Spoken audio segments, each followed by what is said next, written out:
Time ہوا تو وہ آواز بالکل بند ہو گئی. وہاں سے کوئی گزرنے والا گزرا تو میں نے پوچھا کہ بھائی یہ بتاؤ یہ قبر کس کی ہے؟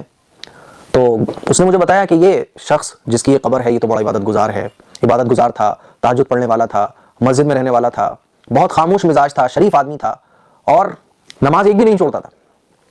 تو کہتے ہیں میں نے پوچھا کہ آخر اس کی قبر سے ایسی آواز کیوں سنائی دے رہی تھی؟ تو آدمی نے بتایا کہ پتہ نہیں، لیکن ہاں یہ نیک آدمی کی قبر ہے. وہ عبداللہ ابن یمینی رحمۃ اللہ علیہ کہتے ہیں کہ میں وہاں سے چلا گیا اور میں نے اپنے علاقے میں جا کے پتا کیا کہ بھائی وہ قبر کس کی ہے. تو لوگوں نے مجھے بتایا کہ وہ قبر نیک آدمی تھا جس کی وہ قبر ہے، نماز پڑھنے والا تھا، عبادت کرنے والا تھا، سارے کام اچھے کرتا تھا. تو عبداللہ ابن یمینی رحمۃ اللہ علیہ نے پوچھا کہ ایسا رات واقعہ ہوا، کیا وہ کوئی گناہ بھی کرتا تھا؟ تو لوگوں نے کہا ہاں وہ ایک گناہ کرتا تھا. وہ گناہ کون سا کرتا تھا؟ وہ سود دیتا تھا، سود کے ذریعے پیسے کماتا تھا. عبداللہ ابن یمینی رحمۃ اللہ علیہ فرماتے ہیں کہ اس کی قبر سے جو عذاب، اس کی قبر میں جو عذاب ہو رہا تھا جس کی وجہ سے وہ کرہ رہا تھا اور اس طرح کی آواز انہوں نے سنی، تو نمازی تھا، سب کچھ تھا، لیکن قبر میں جو اس پر عذاب ہو رہا تھا اس کی وجہ یہ کہ وہ سود دیتا تھا، سود دے کر وہ پیسے کمایا کرتا تھا. تو میرے عزیز بھائیوں میری بہنوں، آج کل سود دینا عام ہو گیا ہے.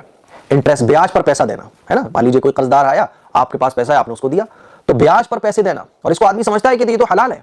بیاج پر پیسے دینا اتنا بڑا گناہ ہے کہ آدمی نمازی بھی تھا، سب کچھ تھا، تہجد گزار تھا، اللہ سے دل لگانے والا تھا عبادت کے ذریعے، لیکن جب قبر میں گیا تو اس کے اوپر بھی عذاب ہو رہا تھا، ایسا خطرناک کہ آواز سن کر دل ٹکڑے ٹکڑے ہو جائے، آدمی بے چین ہو جائے. عبداللہ ابن یمینی رحمۃ اللہ علیہ نے اس واقعے کو اپنی کتاب میں لکھا ہے. تو میرے عزیز بھائیوں میری بہنوں، سود سے بچو. سود دینا بھی حرام ہے اور سود لینا بھی حرام ہے. اگر آپ نمازیں پڑھ رہے ہو، عبادت کر رہے ہو، حج کر رہے ہو، زکات دے رہے ہو، بہت اللہ کی عبادت میں لگے رہتے ہو، لیکن اگر آپ سود دیتے ہو یا سود لیتے ہو تو آپ بچ نہیں سکتے قبر کے عذاب سے. سود دینا اور سود لینا یہ دونوں حرام ہے. بیاج پر پیسہ دینا اور بیاج پر پیسہ لینا یہ دونوں حرام ہے، گناہ کبیرہ ہے. اسی لیے میں آپ لوگوں سے گزارش کرنا چاہتا ہوں کہ ان چیزوں سے بچو، ان چیزوں سے بچو.